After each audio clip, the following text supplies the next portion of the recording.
মই বহুদিন আগৰ পৰা আপোনালোকক এটা কথা কৈ আছিলোঁ যে দ্বিতীয় অফিচসমূহৰ পৰা আমি গাড়ীৰ লাইসেন্সৰ পাৱাৰটো আঁতৰাই লৈ গৈ আমি এটা নতুন ব্যৱস্থা কৰিব খুজিছোঁ য'ত নেকি এটা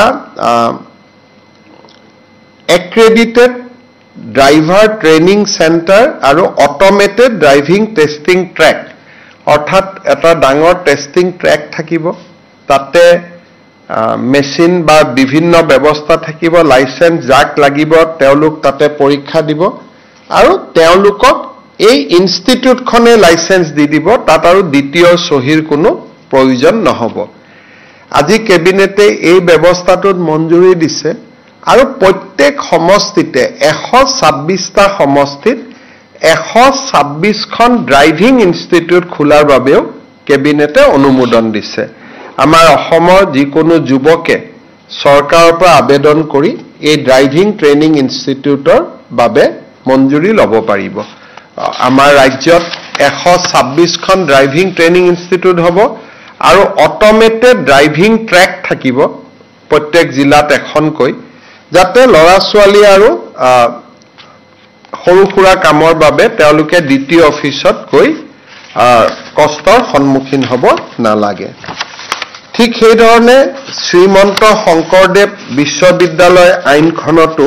আজি আমি এটা বিশেষ সংশোধন আনো এতিয়াৰ পৰা অসমত nursing college dental college pharmacy institute এইবিলাক খুলিবৰ বাবে প্ৰথমতে নেশ্যনেল সিকিউৰিটি এংগুলৰ পৰা ক্লিয়াৰেন্স ল'ব লাগিব অৰ্থাৎ ৰাষ্ট্ৰীয় নিৰাপত্তাৰ দৃষ্টিৰে এই ইনষ্টিটিউটবিলাক ৰাষ্ট্ৰৰ ভাবুকিৰ নহয় বুলি গৃহ বিভাগে প্ৰমাণপত্ৰ দিয়াৰ পিছতহে আমি অসমত এতিয়াৰ পৰা নাৰ্ছিং স্কুল বা dental school pharmacy school laboratory technician institute এইবিলাক আমি খুলিব পাৰিম আৰু ইয়াৰ লগে লগে এই ইনষ্টিটিউটবিলাকে ৰাষ্ট্ৰৰ ধৰ্ম নিৰপেক্ষ নীতি মানিব লাগিব প্ৰত্যক্ষ বা পৰোক্ষভাৱে ধৰ্মান্তৰকৰণৰ লগত নিজক জড়িত কৰিব নোৱাৰিব যেটো প্ৰাইভেট ইউনিভাৰ্সিটি বিল আনিছিলো আজি সেই একেটা বিল আমি শংকৰদেৱ ইউনিভাৰ্সিটি অফ হেলথ সায়েন্সত আনিছো যাতে ইউনিভাৰ্সিটিয়ে এফিলিয়েশন দিয়াৰ আগতে এই নিয়ম কেটা পালন কৰে আজি কেবিনেটত আৰু এটা আমি সিদ্ধান্ত লৈছো যেটো আমাৰ ভৱিষ্যতৰ কাৰণে খুব ইম্পৰ্টেন্ট সেইটো হল যে অসমৰ মেডিকেল কলেজ এন্ট্ৰেন্স এক্সামিনেশনক লৈ আমাৰ কিছু ৰাইজৰ মাজত চিন্তা চৰ্চা এটা চলি আছিল ইমান দিনে বহু কেজন মেডিকেল কলেজৰ প্ৰফেসৰে আমাক কৈছে যে যিবিলাক ষ্টুডেন্ট এডমিশন হৈছে বহুত নম্বৰ পাইছে কিন্তু তেওঁলোকৰ ব্যৱহাৰিক বা শৈক্ষিক জ্ঞান একেবাৰে সীমিত ইমান ডাঙৰ কম্পিটিশনত তেওঁলোকে সিট পায় কিন্তু যিমান মেৰিটৰিয়াছ বুলি ভবা যায় কলেজত তেওঁলোকক হিমান মেৰিটৰিয়াছ বুলি দেখা নাযায় এই বিষয়টো আমি স্পেশাল ব্ৰাঞ্চক আজি 1.5 বছৰ মানৰ পৰা ইনকুৱাৰি কৰাৰ কাৰণে আমি নিৰ্দেশ দিছিলো তেখেতসকলে আমাক জনালে যে মেডিকেল কলেজৰ এন্ট্ৰেন্স এক্সামিনেশনৰ এক্সামিনেশন সেন্টাৰ বিলাক মেইনলি প্ৰাইভেট ইনষ্টিটিউট বিলাকত আছে যেনেকে কটন কলেজিয়েটত নাই একাডেমিত নাই কিন্তু হোজাই 3খন প্ৰাইভেট স্কুলত সেন্টাৰ আছে হাইলাকান্দিটো এখন প্ৰাইভেট স্কুলত সেন্টাৰ আছে দিল্লীয়ে চলাই কাৰণে আমি এই কথাবিলাক ইমান দিন যোৱা নাছিলো এতিয়া আমি তিনটা সিদ্ধান্ত লৈছো কেন্দ্ৰীয় চৰকাৰক অনুৰোধ কৰিবৰ কাৰণে যে এইবাৰ মেডিকেল টেষ্টৰ এন্ট্ৰেন্স অকল চৰকাৰী বিদ্যালয়ত হ'ব নাম্বাৰ 2 এই এন্ট্ৰেন্সক যেনেকে এডিআৰই পৰীক্ষাত ডিসি আৰু এসপি এ নিৰীক্ষণ কৰে তেনেকে এডিআৰই পৰীক্ষাৰ দৰে ডিসি আৰু এসপিৰ প্ৰত্যক্ষ নিয়ন্ত্ৰণত হ'ব আৰু বায়োমেট্ৰিক টেষ্ট যাতে ষ্টুডেন্টে কৰিহে এক্সাম হলত সোমাব পাৰে গতিকে মই ভাবো যে এইখিনি ব্যৱস্থা ললে আমি মেডিকেল এডমিশনৰ প্ৰক্ৰিয়াটো আমি স্বচ্ছ কৰিব পাৰিম কিন্তু এই গুটেই কামবিলাক কেন্দ্ৰীয় চৰকাৰে কৰে গতিকে আমি আজি মুখ্য সচিবক অথৰাইজ কৰিছো যাতে আপোনালোকে ডাইৰেক্টৰ নেশ্যনেল টেষ্টিং অথৰিটিৰ লগত যোগাযোগ কৰে আপুনি আৰু কেবিনেটৰ সিদ্ধান্তখিনি তেওঁলোকক জনায় আৰু মই নিজেও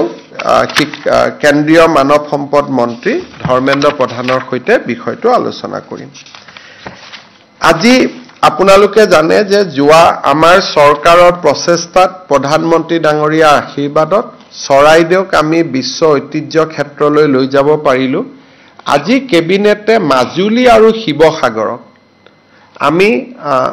খুব অগ্ৰাধিকাৰ ভিত্তিত বিশ্ব ঐতিহ্য ক্ষেত্ৰলৈ লৈ যাবৰ বাবে যাৱতীয় ব্যৱস্থা গ্ৰহণ কৰাৰ বাবে আমি সিদ্ধান্ত লৈছো এতিয়াৰ পৰা অসমৰ নমিনেশ্যন হিচাপে আমি দুটা কেটেগৰীত দুটা নমিনেশ্যন দিম এটা কেটেগৰীত মাজুলী যাব এটা কেটেগৰীত শিৱসাগৰ যাব মই ভাবো যে আমি চৰকাৰে খুব ভালকৈ প্ৰচেষ্টা কৰিলে এই দুইটা অঞ্চলকে আমি বিশ্ব ঐতিহ্য ক্ষেত্ৰত সমাহিত কৰিব পাৰিম মই ইয়াৰ ক্ষেত্ৰত যিমান টেকনিক্যাল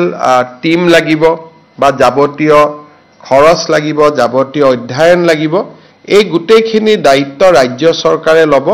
যাতে মাজুলী আৰু শিৱসাগৰক দুটা বেলেগ বেলেগ কেটেগৰীত আমি বিশ্ব ঐতিহ্য ক্ষেত্ৰলৈকে লৈ যাব পাৰো এই কেবিনেটে আজি এই সিদ্ধান্তখিনি গ্ৰহণ কৰে আজি আমাৰ কেবিনেটে এই বছৰৰ অসম বৈভৱ অসম গৌৰৱ অসম সৌৰভ আৰু অসম গৌৰৱ বঁটা প্ৰাপ্ত সকলৰো নাম চূড়ান্ত কৰে অহা 30 মাৰ্চত অসম বৈভৱ